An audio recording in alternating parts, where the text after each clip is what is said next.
3장 다 찾으셨습니까? 예, 찾으셨으면은 7절을 함께 보겠습니다. 7절을 다 같이 한 목소리 읽겠습니다. 7절. 남편들아, 이와 같이 너희도 지식에 따라 아내와 동거하고 그녀를 더 약한 그릇이요 또 생명의 은혜를 함께 상속받을 자로 여기고 존중하라. 그리하여야 너희 기도가 방해를 받지 아니하리라. 아멘. 예. 자, 오늘은 지난번에 아내들아 그랬으니까 아내만 넘어가면 안 되겠죠. 그래서 오늘도 7절 통해서 남편들아 라는 말씀으로 여러분에게 하나님 말씀을 드리도록 하겠습니다. 잠깐 기도합니다. 하나님 아버지, 정말 감사합니다. 우리가 하나님께서 우리를 다루시는 것, 특히 말씀을 통해서 우리를 다루시는 것, 이것을 우리가 잘 알고 있습니다. 우리가 삐뚤어졌을 때 하나님 말씀으로 우리를 쳐주시고, 우리가 잘 하고 있을 때 하나님 말씀으로 격려해 주시고, 하나님 말씀을 통해서 힘을 낼 수 있도록 인도해 주시니 감사합니다. 오늘 이 시간 제가, 이렇게 부족한 제가 하나님께서 주신 말씀을 성도들에게 전할 때 먼저 제가 하나님께서 이제 사용하실 수 있는 도구로서 하나님께 영광이 되게 해 주시고, 또 사랑하는 성도님들에게 복이 될 수 있도록 인도해 주옵소서. 이 시간 모든 걸 주님께 의탁합니다. 하나님 도와주시고 함께해 주옵소서. 예수님의 이름으로 기도합니다. 아멘. 오늘은 일본에서 실제로 있었던 일을 여러분에게 소개하면서 말씀을 시작하려고 합니다. 제가 한번 읽어드릴게요. 들어보십시오. 그날도 어김없이 자전거를 끌고 언덕을 올라오는 아내의 모습이 보였다. 남편은 부인의 모습에 안쓰러움을 느껴 어떻게 하면 아내가 편안하게 고개를 넘어올까 하는 고민을 시작했다. 남편은 고민 끝에 아내의 자전거에 모터를 달아 주었다. 여러 차례의 실험 끝에 언덕에서도 잘 달리는 모터로 달리는 자전거를 완성했다. 이후 이 자전거는 엄청난 인기를 끌게 되었다. 이 자전거를 개발한 남편은 세계적인 자동차 회사 혼다의 사장이 되었다. 혼다 회사는 오토바이 생산으로도 유명하며 지금은 자동차까지 생산해내는 일본의 대기업이 되었다. 세계적인 유명한 발명품은 두뇌의 사물이라기보다 생활의 필요에 의하여 만들어졌다. 특히 아내를 사랑하는 마음에 아내의 고통을 나누고 싶어 고민하다가 아내의 수고를 덜어주는 기구를 만들게 될 때 그것이 바로 복의 시작이며 사랑의 결실이 되었다. 여러분 혼다 모터스 알죠? 예, 일본의 굉장한 자동차 회사인데 이 자동차 회사를 시작하게 된 사람이 사실은 어떻게 하면 저 아내가 매일 언덕을 자전거 타고 올라갈 때 저렇게 힘들어하는데 어떻게 하면 저 힘들지 않게 올라가게 해줄까 고민하다가 모터를 붙인 거죠. 그리고서 여러 번의 실험 끝에 결국은 덜덜덜덜 하고 이제 올라가는 거예요. 그런데 그게 사람들에게 인기가 있어서 그거 우리도 좀 구해보자. 너도 나도 그렇게 하다 보니까 결국은 자동차 회사까지 가게 된 거죠. 여러분, 아내를 사랑하는 마음에 복받은 게 아닌가 그런 생각이 듭니다. 자, 저희들은 제 아내가 타고 다니는, 제 아내는 자전거를 못 타요, 사실은. 네. 여러분과 제가 우리 아내가 타고 다니는 자전거에 모터는 못 달아주더라도 오늘 성경 말씀에 보면요, 남편으로서 아내에게 어떻게 해야 되는지를 알려주고 있습니다. 이것만 잘해도 이 혼다 사장 못지않은 복이 저와 제 아내에게, 저희들과 우리 아내들에게 임할 거라는 거죠. 이 가정의 복이 임할 거라는 거죠. 그래서 오늘 제가 이 성경에서 말하는 남편으로서 아내에게 해야 될 책임, 그러니까 아내를 어떻게 대해야 하는지 이걸 성경을 통해서 함께 살펴보기를 원하는 것입니다. 몇 가지로 정리할 수 있는데 첫 번째로는요, 육체적인 책임이 있습니다. 육체적인 책임. 이 육체적인 책임 어떤 거냐면 따라서 해보세요. 동거하라. 뭐라고요? 동거하라 그렇게 돼 있어요. 그래서 여기 성경에 찾아보시면요, 아내와 동거하고 이렇게 돼 있죠. 아내와 동거하라 그 소리입니다. 아내와 함께 지내라 그런 소리죠. 창세기 2장 24절에 보면 결혼은 근본적으로 육체적인 관계라는 걸 알 수 있어요. 어찌 그렇습니까? 들어보십시오. 그러므로 남자가 자기 아버지와 어머니를 떠나 자기 아내와 연합하여 그들이 한 육체가 될지니라. 하나님께서 그렇게 말씀하셨습니다. 그리고 바울도 역시 그 말씀을 인용하면서 에베소 5장에서 31절에 이렇게 말하고 있죠. 이런 까닭에 남자가 자기 아버지와 어머니를 떠나 자기 아내와 결합하여 그들 둘이 한 육체가 될지니라. 그러니까 결혼은 근본적으로 어떻게 보면 육체적인 관계를 육체적인 친밀한 사랑을 나누는 관계가 된다라고 하는 거죠. 사실 꼭 배우자가 아니어도 영적인 관계, 영적인 교제 나눌 수 있습니까? 그렇죠? 사업상의 관계, 뭐 이런 거 나눌 수 있죠? 물질 관계, 이런 거 나눌 수 있죠. 그런데 애정을 가진 육체적인 관계는 누구와만 나눌 수 있습니까? 배우자만 나눌 수 있는 것이 하나님께서 정하신 거죠. 결혼은 그 특징이 있다는 거죠. 같이 몸으로 지내도록 한 게 하나님의 뜻이에요. 그래서 이거를 가볍게 생각하면 안 된다는 거죠. 고린도전서 7장에도 한번 찾아보세요. 그래서 우리가 이 고린도전서 7장의 말씀을 보면 서로에 대한 그 같이 거하는 권리를 함부로 빼앗거나 그걸 무시해서는 안 된다는 걸 보게 되죠. 7장 1절부터 5절까지 봅니다. 제가 읽습니다. 이제 너희가 내게 쓴 것들에 관하여 말하건대 남자가 여자에게 손을 대지 아니하는 것이 좋으니라. 그럼에도 불구하고 음행을 피하기 위하여 남자마다 자기 아내를 두고 여자마다 자기 남편을 둘지니라. 어떻게 보면 이런 배우자가 없다 보면 음행 가득한 삶을 살 수 있습니다. 그렇기 때문에 질서 있게 살도록 하나님께서 결혼하라고 이렇게 하시는 거죠. 3절에 남편은 아내에게 합당한 애정을 베풀고 아내도 남편에게 그와 같이 행할지니라. 남편이나 아내가 서로에게 합당한 애정을 베풀 필요가 있다는 거죠. 육체의 애정을 베풀 필요가 있다는 거죠. 4절에 보시면 아내가 자기 몸을 마음대로 하지 못하고 누가 한다고 돼 있어요? 남편이 하고 남편도 이와 같이 자기 몸을 마음대로 하지 못하고 누가 한다고 돼 있어요? 아내가 한다고 돼 있죠.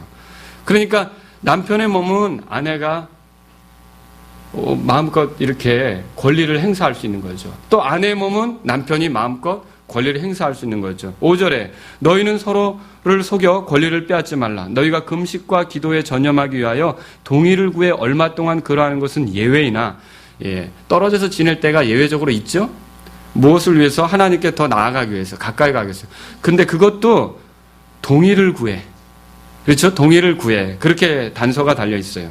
이런 것은 예외이지만 근본적으로 어떻게 합니까? 다시 함께하라. 따라서 보세요. 함께하라. 이게 성경의 원리예요. 그러니까 부부가 자꾸 떨어져 지내는 습관은 좋은 게 아닙니다. 그러니까 좋은 부부는요, 자꾸 함께 있고 싶어져요. 여러분, 그렇죠? 맞죠? 함께 있고 싶어져요. 그게 성경을 따르는 거예요.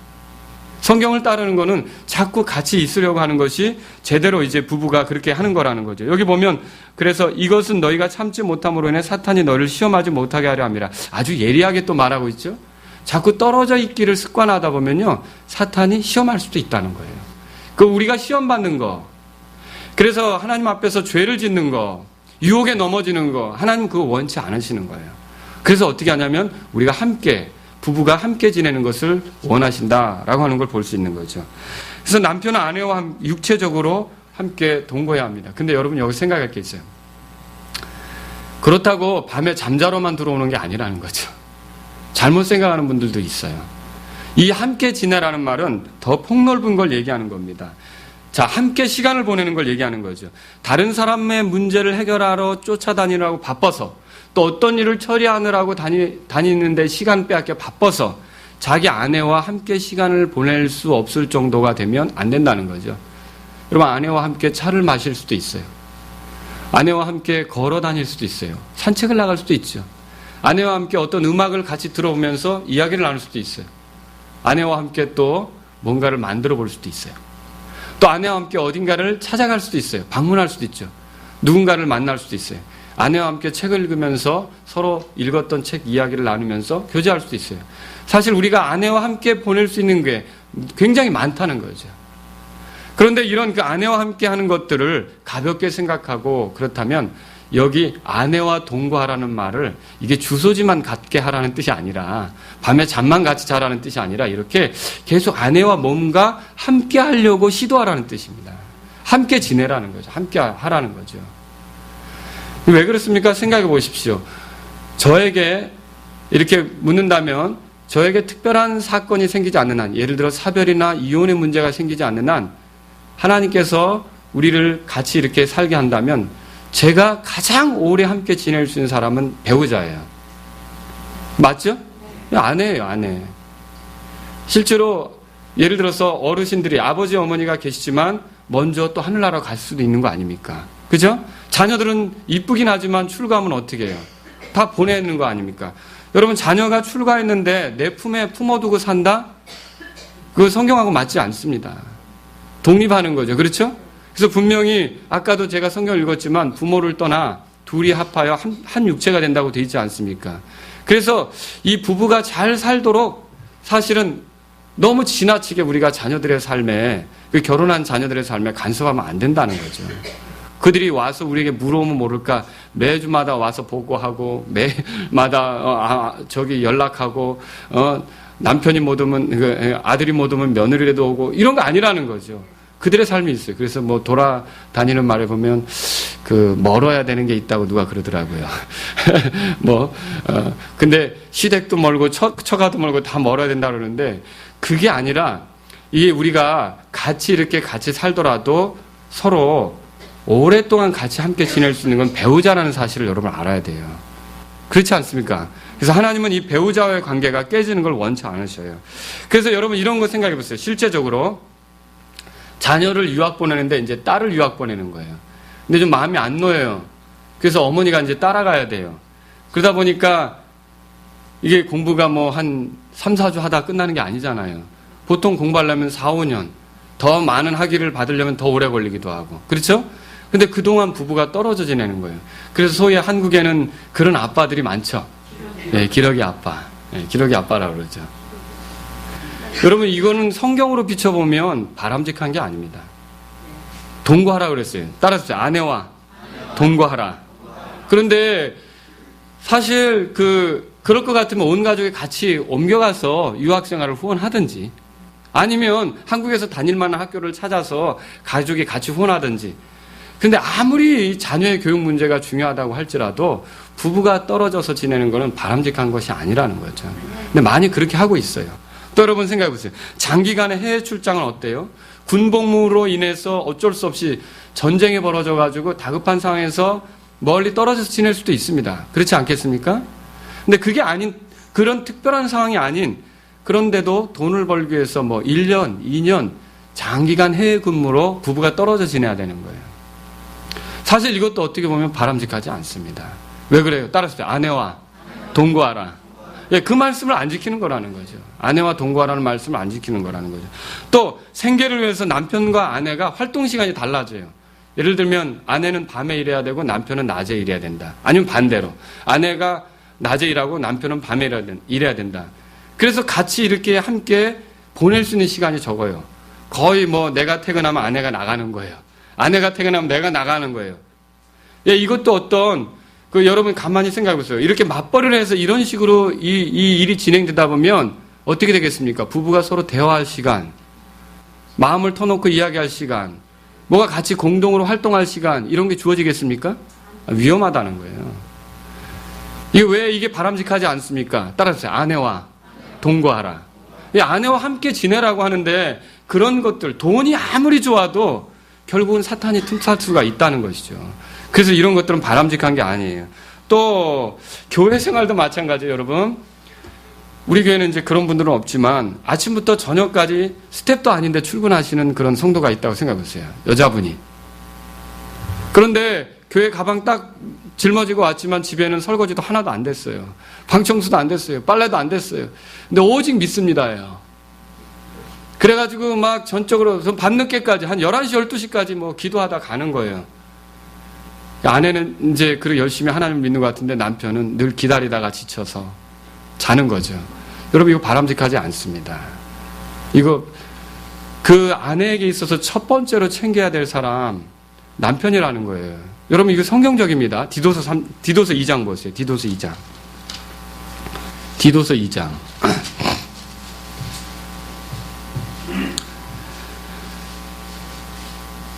신학생들 앞으로 이제 있습니다. 목회할 사람들. 그리고 목회자인 저도 그래요. 예를 들어 저 경우를 보더라도 저에게 있어서 사역의 기본은 가정입니다. 가정에서 제가 제 아이들과 시간을 갖지 못하고 아내와 시간을 갖지 못한다. 그래서 어떤 위기가 왔다. 결국 제 아내와 제가 헤어지게 됐다. 그럼 그날부로 사역은 끝나는 겁니다. 여러분 아시겠죠? 그래서 이게 정말 가정이 그렇게 중요한 거라는 거예요. 그러니까 사역을 할 사람들일수록 제가 드리는 말씀이 이겁니다. 아내와 동거하라. 이게 잘 돼야 돼요, 기본이. 아내와 동거해야 되죠. 디도서 2장 보세요. 거기 보면 3절에 연로한 여자들도 그와 같이 하여 거룩함에 합당하게 처신하도록 하며 거짓으로 비난하지 말고 자기를 많은 술에 내주지 말며 선한 것들을 가르치는 자가 되게 하라. 이것은 그들이 이제 연로한 여자들이 젊은 여자들을 가르쳐야 되는 거예요. 이것은 그들이 젊은 여자를 가르쳐서 맑은 정신을 가지며 제일 첫 번째 임무가 뭐냐? 뭐라고 돼 있어요? 자기 남편과 자녀를 사랑하고 이거예요. 교회에서 신앙생활하는 성도들이 자매들이 첫 번째로 해야 될 게 뭐냐? 자기 남편을 사랑하고 자녀들을 사랑하고 이거예요. 그러니까 아무리 믿음 좋은 것 같아도 이 가방 둘러매고 아침 일찍부터 교회 출근해서 교회에서 사례도 안 나오는데 말이죠. 출근해서 남편에게 등하니 하고 자녀들에게 등하니 하고 하는 거는 지금 주님의 말씀을 어기는 거예요. 따라서 아내와 동거하고 우리가 이게 부부가 서로 그렇게 동거해야 된다는 걸 기억하셔야 됩니다. 그래서 남편에게 주어진 첫 번째 책임이 뭐냐면 함께 아내와 시간을 보내려고 해야 된다는 거죠. 함께 아내와 대화를 나누며 함께 아내와 같이 있으려고 해야 된다는 거죠. 이게 첫 번째 책임이에요. 이거를 가볍게 생각하면 안 된다는 거죠. 두 번째 거 여러분에게 말씀드립니다. 두 번째 건 뭐냐면 오늘 베드로전서 3장에 보세요. 이렇게 같이 동거하되 아내와 동거하되 뭐라고 되어 있습니까? 지식에 따라 찾으셨습니까? 두 번째는요, 지적인 책임이에요. 지적인 책임. 두 번째는 뭐냐면, 따라서 알라. 아내를 알라는 소리죠. 자, 여기 혹시 부부가 같이 앉아있는 사람들은 손을 지그시 잡아보세요. 지금, 잡으셔도 좋습니다. 잡으세요. 잡았습니까? 자, 지금 남편이 아내에게 얘기해 주는 겁니다. 당신이 좋아하는 꽃은 이 꽃이지 한번 얘기해 줘 보세요. 네, 자, 맞으신 분 손 들어보세요. 아내들 중에 손 들어보세요. 먹고. 예, 맞췄습니다. 두 분, 예, 손 내립시오. 또, 당신이 좋아하는 색깔은 이 색깔이지? 한번 얘기해 보세요. 맞으신 분 손 들어보세요. 아내가 손 들으셔야 돼요, 아내가. 예, 저기 손 들었습니다. 손 내립시오. 당신이 제일 좋아하는 찬송가는 이거지? 한번 손 들어보세요. 당신이 좋아하는 찬송가는, 제일 좋아하는 찬송가는 이거지? 한번 손 들어보세요. 아내. 맞추면. 얘기해보세요. 예, 손 내리세요. 뭐 했습니까? 예, 이거 참, 이거 그냥 얼굴만 보고 사십니까? 예. 사실 여기 지식에 따라라는 말은요, 근데 원래 이런 피상적인 것들을 얘기하는 건 아닙니다. 이 지식에 따라라는 말은 이 기본적인 걸 넘어서 아내를 이해한다는 의미예요. 그러니까 이 지식에 따라는 말은 아내가 어떠한 사람이라는 걸 자꾸 이해한다는 의미가 있다는 걸 여러분이 생각하시면 됩니다. 사실 많이 이해할수록 어려운 형편 중에서 나를 돕고 지지하는 것에 대해서 감사한 마음 생기겠죠. 그래서 실제로 이 지식에 따라 동거하는 사람의 특징은 아내에 대한 감사가 많아져요. 아내를 많이 이해하기 때문에. 아시겠죠? 그래서 그런 특징으로 나타나는 거죠. 남편은 그래서 아내의 가장 깊은 원함과 개인적인 필요를 알아야 합니다. 저도 이게 사실 좀 찔립니다. 제가 이 말씀 준비하면서 오늘 어떻게 이 말씀이 저에게 걸렸나 말씀을 준비하면서 많이 회개도 하고 그랬는데 아내가 말하지 않는 근심이나 아내의 걱정을 알아차릴 필요가 있습니다. 그리고 자상한 태도로 그런 문제들을 해결하고자 해야 하는 것이 남편의 태도라는 거죠. 이게 아는 거예요. 지식에 따라 아는 거죠. 단지 무슨 색깔을 좋아한다, 어디에 여행하고 싶다, 이게 아니라 그 사람을 이해하는 걸 얘기하는 거예요. 그래서 자꾸만 아내를 이해하려고 해야 돼요. 이 사람이 어떤 사람이구나. 사실 우리를 얼마나 많이 이해하시는지 하나님은 우리를 참 많이 이해하시는 분이십니다. 믿으십니까? 우리가 진토임을 아신다고 그랬어요. 우리가 먼지임을 아신다고 그랬어요. 그러니 저와 여러분이 실수해도 하나님은 어때요? 그 죄에 따라 불법에 따라 우리를 대우하지 않는다고 그랬죠. 그리고요, 그분의 긍휼이 무한하고 풍성하고 많다고 돼 있죠. 여러분, 이거는요, 우리를 이해하지 않으면 있을 수 없는 일이에요. 이해가 안 된다 그러면 바로바로 우리를 공격하겠죠. 바로바로 우리를 내치겠죠. 바로바로 우리를 험하게 대우하겠죠. 그런데도 하나님께서 우리의 부족함이나 모자람이 드러날 때마다 기회를 주시려고 하고 다시 해보라고 하고 또 하나님 말씀으로 이렇게 써 있잖아라고 어떤 방법으로든지 제시하고요. 그렇죠? 또 마음의 찔림을 가지고 어떤 현상을 통해서 막 그 양심의 찔림을 느끼게 하면서 그게 옳지 않다는 걸 깨닫겠어? 하면서 우리를 계속 이렇게 하는 게 사실은 그러면서 더 바르게 살도록 이끌려 주려고 하는 게 하나님이 우리를 굉장히 이해하시기 때문에 그래요. 우리를 잘 아신다는 거죠. 그래서요, 남편들이 아내를 많이 이해하려고 해야 된다는 거죠. 결혼한 두 사람이 서로에 대해 정말 이해하지 못하고 그래가지고요, 성격 차이로 이혼한다. 이건 말이 안 되는 거예요, 사실 그리스도인들에게는요. 이 성격 차이라고 하는 건 이해가 안 됐기 때문에 나오는 거예요. 따라서 지식에 따라 동거하라. 이 말은요, 이해하라는 거예요. 이해하면 성격이 뭐가 문제가 되겠습니까? 하나님 앞에 오는데 성격 때문에 문제가 된 게 있습니까? 문제가 된 사람? 여기 지금 성격 다 달라요. 그리고 솔직히 어떤 건 내 성격과 안 맞아가지고 여러분 가운데 서로 어떤 사람은 좀 불편해 할 수도 있어요. 그렇죠? 그런데 여기 앉아있는 사람들이 성격이 다 다른데 이 성격이 하나님 앞에 오는데 문제가 되었습니까? 아니요. 여러분 그렇게 믿으십니까? 하나님이 우리를 이해하신다는 거죠. 그래서 성격 차이로 이해한다는 건요, 이혼한다는 건요, 사실은 하나님이 날 어떻게 이해하는지에 대한 감사를 잃어버린 거예요. 그리고요, 또, 나 자신도 내 아내에 대해서, 그것에 대해서 진지하게 이렇게 이해하려고 하지 않았기 때문에 성격 차이로 이혼하는 문제가 생긴다는 거죠. 따라서 지식에 따라 아내와 동거하라. 그래서 지식에 따라 서로 이해하려고 해야 된다는 걸 여러분이 기억하시기 바랍니다. 오늘 밤에 가셔서 손을 좀 꼭 잡아주세요.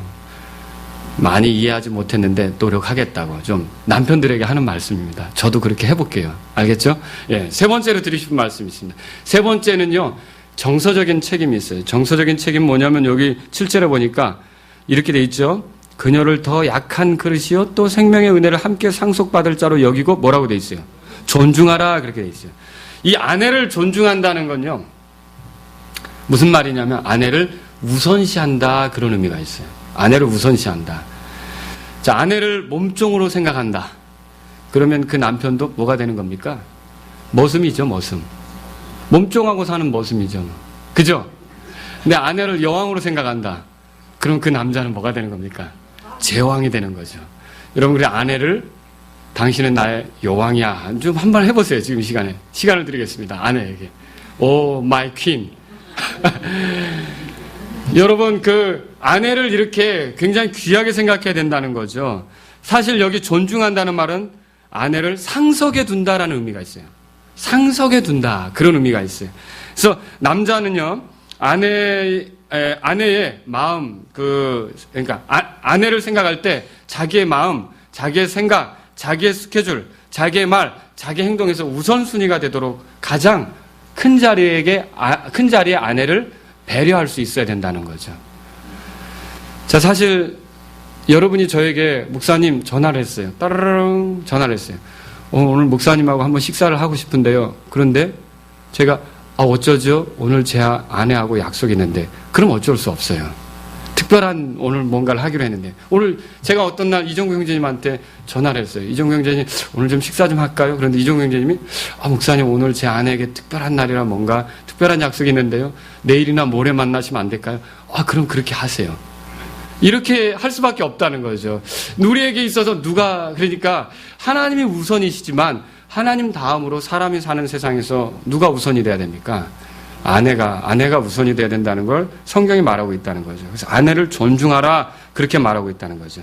그래서 아내를 존중하면요, 절대로 야라는 호칭을 쓸 수가 없겠죠. 우리에게는 없을 줄로 믿습니다. 그죠? 야라는 호칭을 쓸 수도 없죠. 사실 참고로 말씀드리면 부부간에 결혼을 했는데 남편에게 오빠라고 하시면 안 됩니다. 또 그 오빠라는 소리 들으면서 아내에게 아무개야라고 이름을 불러도 안 됩니다. 아이들이 혼란스럽습니다. 가족 간에 사는 걸로 생각해요. 남매 간에 결혼할 수 있는 걸로 생각해요. 그리고 좋은 거 아닙니다. 분명히 좋은 호칭을 선택해서 사용할 수 있어야 돼요. 그래야 되는 거지. 오빠. 또 연상의 누나랑 살면 누나 그래야 됩니까? 그거 아니라는 거죠. 그러면 아이들이 어려서부터 오빠랑 결혼하나 보다. 왜 그런 생각을 하게 만드냐는 거죠. 예. 그러니까 나중에 뭐래요. 가족끼리 결혼하는 걸로 생각하니까 난 나중에 커서 아빠랑 결혼할래. 뭐 이런 거 하잖아요. 그죠? 별로 좋은 거 아니라는 거죠. 여보, 당신, 좋은 호칭 있잖아요. 님, 이렇게 할 수도 있고, 예? 여러 가지로 여러분이 좋은 호칭을 써서 존중해 주시고, 또 경어를, 존중하는 언어를 가급적이면 아이들이 볼 때나 사람들이 볼 때는 사용할 수 있어야 되는 거예요. 둘이 있을 때는 편하게 이야기할 수도 있겠지만, 여러 사람이 볼 때는 존대하는 말도 쓸 수 있어야 된다는 거죠. 아내를 존중한다는 건요, 아내에게 항복하라는 게 아닙니다. 때때로 아내하고 의견 안 맞을 때 있죠? 근데 여러분, 의견 안 맞는 거하고 존중하는 거하고는 이거 다른 문제예요. 의견이 안 맞아도 존중할 수는 있어야 되는 거예요. 근데 의견이 안 맞으면 열부터 받죠. 목소리가 커지잖아요. 눈이 충혈이 되고, 그죠? 막 손에 힘이 가고, 그죠? 의견이 안 맞는 건 안 맞는 거고 존중은 해야 된다는 거죠. 여러분, 그렇죠? 근데 우리가 그걸 잃어버려요. 사실 성도님들이 말하는 게 목사님의 생각에 안 맞을 수도 있어요. 여러분이 저한테 얘기하는 게 제가 동의가 안 될 수도 있다고요. 근데 그때 동의가 안 될 때 내 눈이 충혈이 되고 내가 막 이 힘이 가며 목소리가 높아지면 되겠습니까? 안 되죠. 여러분이 말씀하는 게 어떤 의미를 가지고 좋은 의도로 하시지만 이건 아닌데라고 생각할 때도 저는 여러분들을 존중해야 되는 거예요. 맞죠? 자녀들은 어때요? 아버지의 가치관이 다 동의가 될 때가 있습니까? 아니죠. 아버지의 가치관이 존중이 안 되더라도, 그 아버지의 가치관이 동의가 안 되더라도 아버지는 존중할 수 있습니까? 그렇죠. 아내의 의견이 나랑 안 맞는다고 혈기를 부르면 안 된다는 거죠. 그건 존중하는 게 아니에요. 아내의 의견이 나랑 안 맞아도 존중하는 태도로 귀하게 여기면서 접근할 수 있어야 되는 거죠. 그게 주님이 원하시는 거라는 거죠. 여기 그래서 아내를 존중한다는 말은요, 아내의 감정과 생각, 소망을 가볍게 다루어서는 안 된다는 거죠. 그래서 물론 가정에서 최종적인 그 결정은 이제 남편이 하게끔 돼 있습니다. 그러나 그렇다고 해서 아내의 의견을 무시하고 혼자 일 벌리고 다니면 안 된다는 거죠. 그렇죠? 그래서 항상 아내의 생각도 묻고 아내의 감정도 알아보고 아내의 기대가 뭔지도 알아보고 이래 아내하고 자꾸만 해서 아내가 무시당하지 않게 해야 된다는 거죠. 이것이 아내를 존중하는 것이다 라고 하는 거죠. 여러분, 때때로 보면 아내랑 남편이 다른 경우가 많아요.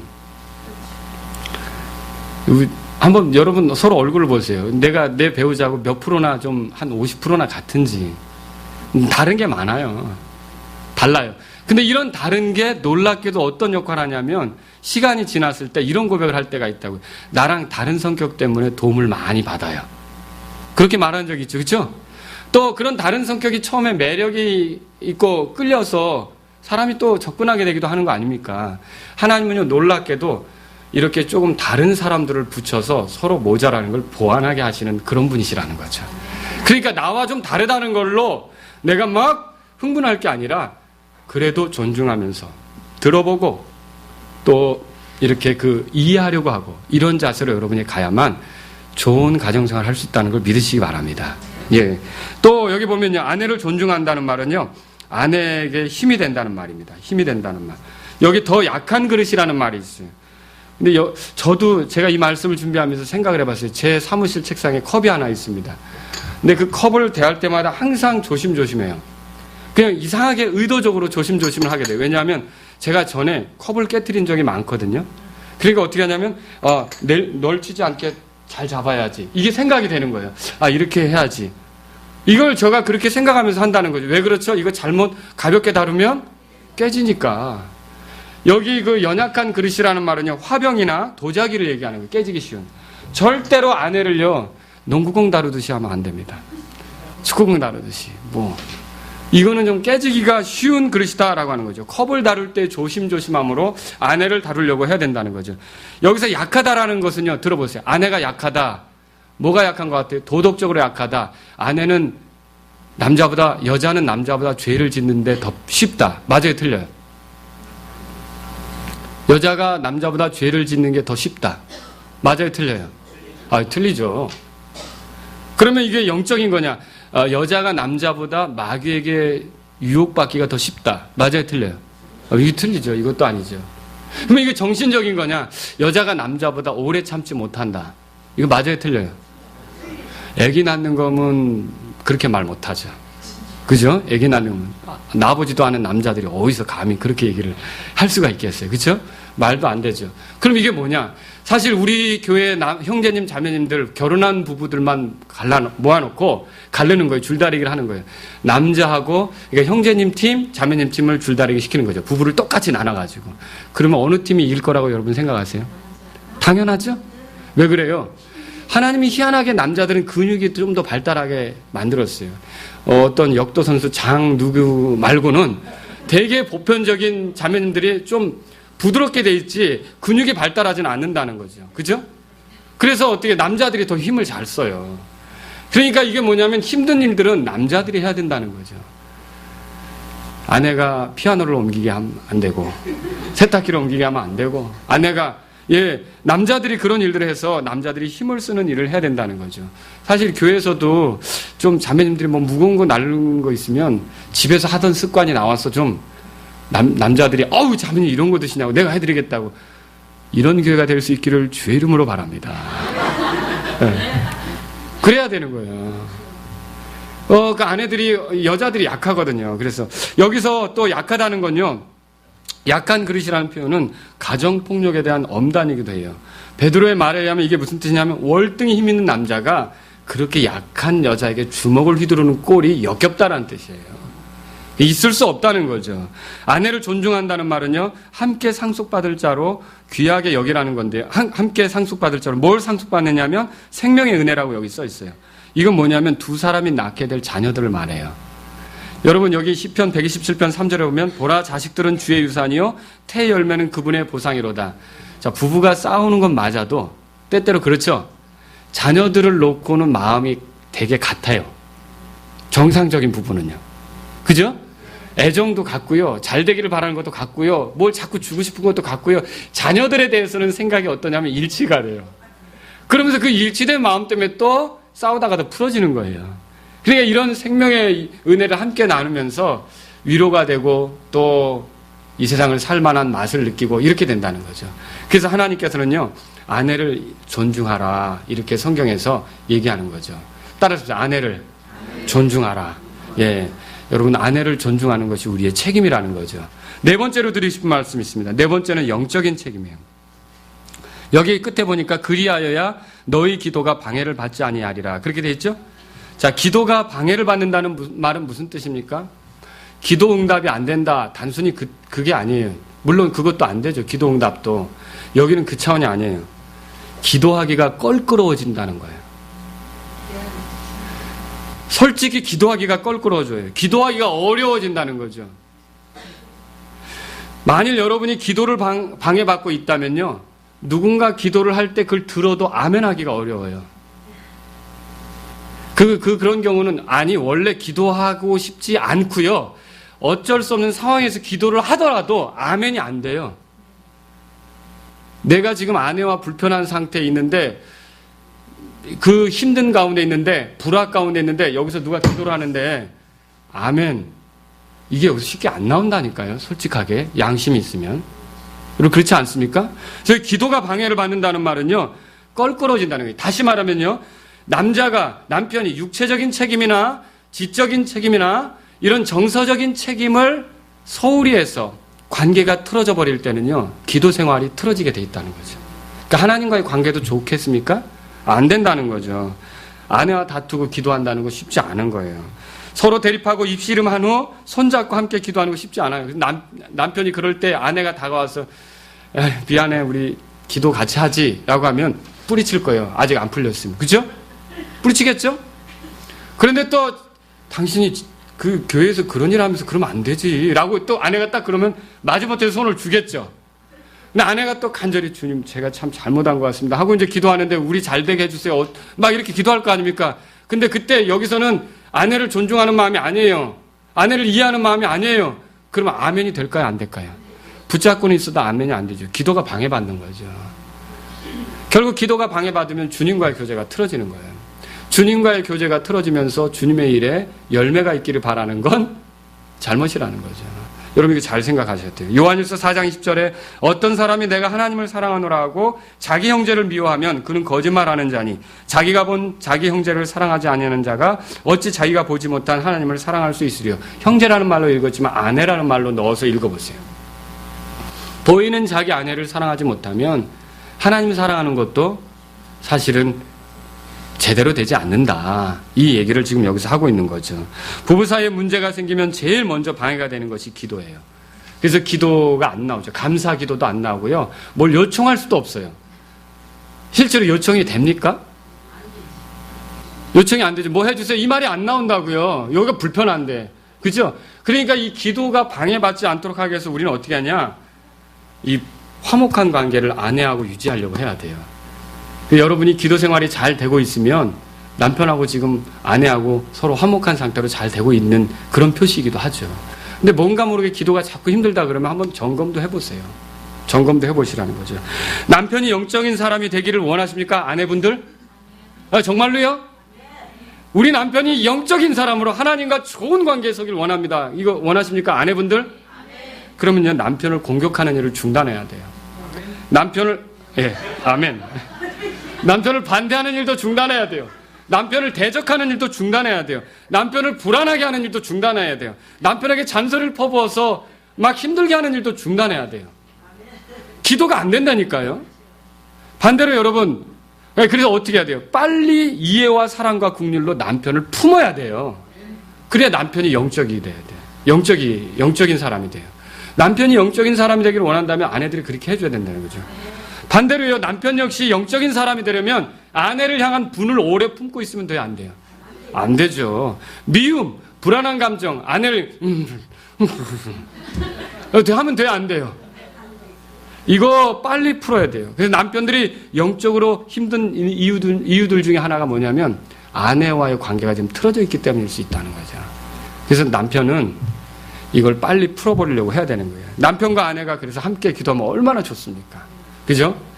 그래서 저는 하루 이렇게 목회 업무를 시작하면서 이제 9시 반에 우리가 오잖아요. 제일 먼저 하는 게 있어요. 김서원 형제님 잘 아실 거예요. 우리 뭐부터 하죠? 네, 기도부터 하죠. 김 목사님 계실 때도 그렇고요. 우리가 기도부터 하면요, 서로 다 이해가 돼요.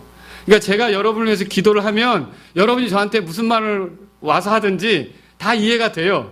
근데 제가 잠깐 기도 생활을 안 하고 막 기도가 틀어지고 그러면 어떻게 될까요? 서운하고, 섭섭하고, 막 이제 열이 나겠죠. 근데 여러분 보세요. 아침에 우리가 기도를 하면 셋이 서로 불편하지 않게 지낼 수 있는 모든 것들이 이렇게 계속 흘러가게 된다는 거죠. 또 중간에도 어떤 분이 문자를 보내요. 목사님 이런 일로 지금 수술 들어가려고 합니다. 기도 부탁합니다. 그러면 김 목사님 잠깐 오세요. 김 형제님 이리 오시죠. 우리 같이 좀 기도합시다. 누가 지금 급하게 기도 요청을 했습니까? 같이 수시로 기도한다는 거죠. 여러분 그래서 이 기도할 수 있는 부분은요, 불편하지 않은 거예요. 근데 내 아내랑 지금 기도하기가 멋쩍다, 곤란하다, 그럼 빨리 돌이키실 수 있기를 주의 이름으로 바랍니다. 뭔가 문제가 있는 거죠. 저는 오늘 이 말씀을 통해서 여러분들에게 한 가지 주제를 말씀드리고 성경 구절을 좀 몇 구절 찾아보고 마치려고 합니다. 그게 뭐냐면 따라서 그리스도의 본을 따르라. 이 남편도 아내도 마찬가지예요. 3장 1절에 아내들아 이와 같이 돼 있죠? 이와 같이 뭐라고 그때 설명했어요? 앞에 있는 그리스도의 본을 따르라는 거 아닙니까? 7절에도 보세요. 남편들아 뭐라고 돼 있어요? 이와 같이. 이것도 뭐예요? 똑같아요. 그리스도의 본을 따르라는 거죠. 이래서 부부가, 특히 아내가 그리스도께서 보여주신 본을 따라 아버지의 권위 아래에서 죽기까지 순종한 그 그리스도를 따라 자기 자신이 남편의 권위 아래 들어가면, 그리고 또 남편이 그리스도께서 권위를 가지셨지만 그 권위 아래 있는 자들에게 사랑을 느끼게 한 것처럼 남편이 그렇게 한다면 이 가정은 어떻게 될까요? 행복한 가정이 될 줄로 믿습니다. 그래서 그리스도의 본을 따르라는 거죠. 그래야 행복한 결혼 생활이 된다는 거죠. 자, 이렇게 행복한 결혼 생활을 하려면 그리스도의 본을 따르는데 그리스도가 어떻게 하셨는데요? 에베소 5장 25절 보세요. 에베소 5장 25절. 에베소 5장 25절. 자, 약간 여러분이 결혼 생활에 권태기가 오셨다면 오늘 중간에 줄에서 하는 것처럼 생각하시고 들으십시오. 5장 25절 보세요. 25절. 다 같이 읽겠습니다. 남편들아 너희 아내 사랑하기를 그리스도께서 교회를 사랑하사 교회를 위하여 자신을 주신 것 같이 하라. 따라서 보세요. 아내를 위한 사람이 되라. 아내를 위한 사람이 되라는 거죠. 이게 예수님을 따르는 거예요. 왜냐? 예수님이 원래 하나님이십니다. 영원하신 하나님이십니다. 근데 이 하나님이 육체가 되셨어요. 근데 33년 동안 잠깐 육체가 되고 다시 하나님으로 돌아간 게 아니라, 여러분, 예수님은 영원한 육체가 되신 걸로 믿으십니까? 부활하실 때도 영원한 육체로 부활하신 거 아시죠? 하나님이신 존재가 우리를 위해 영원한 육체가 되신 거예요. 하나님이신 존재가 육체가 된 거죠. 물론 하나님이시죠, 또. 그럼 보세요. 왜 이렇게 됐습니까? 우리 인간에게 아담은 실패했지만 소망이 되시기에, 이렇게 거룩하게 살 수 있는 길이 있다는 소망이 되시기에, 이게 우리를 위해 자신을 그러니까 이렇게 변화시킨 거예요. 그러니까 우리가 예수님을 따른다면 나는 당신하고 달라, 이게 아니라 아내를 이해해가면서 아내를 위한 사람이 되어야 된다는 거죠. 이게 예수님을 닮는 거라는 거죠. 두 번째 구절입니다. 29절 보세요. 29절. 지금까지 아무도 자기 육체를 미워한 적이 없고 오히려 그것을 양육하고 소중히 여기기를 주께서 교회에게 하신 것 같이 하나니. 소중히 여긴다 그랬죠. 따라서 아내를 소중히 여기라. 예, 주께서 가장 우선순위에 있는 거 맞습니다. 아내는요, 근데 인간관계에 있어서 남편에게 우선순위라는 점을 잊지 말아야 됩니다. 주님은 교회를 위해서 모든 걸 하셔요. 십자가에서 죽으신 것도 교회를 위해서 그렇게 하신 거예요. 사역자를 보내는 것도 교회를 위해서 하시는 거예요. 재정을 주시는 것도 교회를 위해서 하시는 거예요. 그렇죠? 계속 교회를 돌보시려고 하는 것이 주님의 계획 아닙니까? 교회를 세우려고 하는 것이 문 닫게 하려고 하는 게 주님의 뜻입니까? 아니죠. 내가 내 교회를 세우리니 계속 교회를 세우려고 하는 거예요. 그러니까 우리는 아내를 소중히 여기면서 아내를 자꾸 세워주려고 해야 된다는 거죠. 여러분 아시겠죠? 이게 주님을 닮는 거예요. 주님을 본으로 삼는 거죠. 세 번째로요. 전도서 9장 9절에 보세요. 전도서 9장 9절. 전도서 9장 9절. 같이 읽겠습니다. 내 헛된 생명의 모든 날. 찾으셨습니까? 9장 9절입니다. 내 헛된 생명의 모든 날, 곧 그분께서 해 아래서 내게 주신 내 모든 헛된 날에 내가 사랑하는 아내와 함께 즐겁게 살지어다. 그것이 현재의 삶 속에서 내가 해 아래서 행하는 수고 중에서 내가 받을 몫이니라. 예, 이 아내를 경쟁자로 생각할 게 아니라 아내를 함께 기뻐할 사람을 생각해야 돼요. 반려자로 여러분 확실히 생각해야 되는데 요즘에는 개도 반려견이라고 존중받습니다. 근데 어떤 아내는 반려견보다도 못한 그런 사람이 될 수도 있어요, 남편에게. 그래서는 안 된다는 거죠. 여기 함께 기뻐하라, 아내와 함께 기뻐하라, 이게 하나님의 뜻이에요. 생명의 은혜를 보며 함께 기뻐하지 않습니까? 함께 인생을 즐겁게 보내도록 허락하신 짝이에요. 그래서 아내와 함께 동거하는 것으로 기뻐할 수 있기를. 여러분, 아내와 함께 즐겁게 사는 것을 이거 하나님이 기뻐하신다는 사실을 알아야 돼요, 이거를. 아, 아내를 즐겁게 하고 내가 아내를 인하여 즐거워지고, 이게 하나님이 원하시는 뜻이구나. 자, 네 번째로 드리고 싶은 말이 있습니다. 예수님이 어떤 본을 보여주셨느냐. 그리고 예수님은 교회를 항상 기뻐하셔요. 맞습니까? 예, 부족한 게 많아요. 그래도 이 교회를 얻은 것을 예수님이 기뻐하신다는 거예요. 말라기서 보세요. 말라기서 2장. 말라기서 2장. 성경 말씀을 여러분이 확인하십시오. 16절입니다. 16절. 다 같이 읽겠습니다. 주 곧 이스라엘 하나님이 말하노라. 나는 아내 버리는 것을 미워하노라. 사람이 자기 옷으로 폭력을 덮나니. 그러므로 너희는 너희 영을 조심하여 배신하지 말지니라. 만군의 주가 말하노라. 뭐라 그랬어요? 아내를 끝까지 따랐어요. 아내를 끝까지 사랑하라. 이걸 어디서 발견할 수 있어요? 요한복음 13장에 보면 예수님께서 자기 사람들을 사랑하실 때 뭐라고 돼 있어요? 끝까지 사랑하셨죠. 근데 자기 사람들이 어떻게 완벽한 사람들입니까? 문제 많았죠. 문제 많았다고요. 도망가 버리고 부인하고, 그죠? 막 이런 사람들이에요. 그런데도 어떻게 했어요? 끝까지 사랑했어요. 우리가 예수님을 본삼는다면 어떻게 하는 거예요? 이런 아내를 끝까지 사랑하는 거죠. 여러분, 끝까지 사랑할 수 있기를 주의 이름으로 바랍니다. 또 잠언 5장 마지막으로 하나 더 보세요. 제가 적용할 점으로 여러분에게 말씀드립니다. 잠언 5장. 잠언 5장. 잠언 5장 18절부터 봅니다. 18절부터 21절까지. 내 셈이 복되게 하라. 또 내가 젊을 때 취한 아내와 더불어 기뻐하라. 여기 아까 그 전도서 9장에 나왔던 그 말이 또 나오죠? 예, 아내와 더불어 기뻐하라. 너는 그녀를 사랑스러운 암사슴같이 아름다운 노루같이 여기며 언제나 그녀의 젖가슴으로 만족하고 항상 그녀의 사랑으로 인하여 기뻐하라. 20절에 내 아들아 내가 어찌 내가 낯선 여자로 인하여 기뻐하며 낯선 여자의 가슴을 껴안으려 하느냐. 21절 다 같이요. 사람의 길들은 주의 눈앞에 있나니 그분께서 그가 가는 모든 길을 곰곰이 살피시느니라. 아멘. 따라서 우리가 예수님을 본받는다면 따라서 해보세요. 아내로 다시 아내로만 만족하라. 이게 성경의 말이에요. 아내로만 만족하라. 예수님은요 이 그리스도를 따라 모인 교회로만 만족하지 또 다른 모임을 만들려고 하지 않는다는 거죠. 여러분 믿으십니까? 뭐 다른 교회, 다른 종파, 다른 이상한 것들도 하늘나라 올 수 있다. 나중에 나와 만나서 영원한 걸 같이 누릴 수 있다. 이렇게 하십니까? 아니죠. 오직 그리스도인에게만 이걸 한다는 거죠. 예수님은요 그리스도인으로 만족하는 거예요. 교회로 만족하는 거죠. 우리가 예수님을 본삼다면 자기 아내로만 만족할 수 있어야 된다는 것이죠. 이게 성경을 통해 배우는 거예요. 여러분 남편분들이 오늘 좀 아내를 존중하고 아내를 이해하려고 하고 또 아내와 함께 지내기를 원하고 그래서 영적인 관계마저도 더 복되게 되길 원하십니까?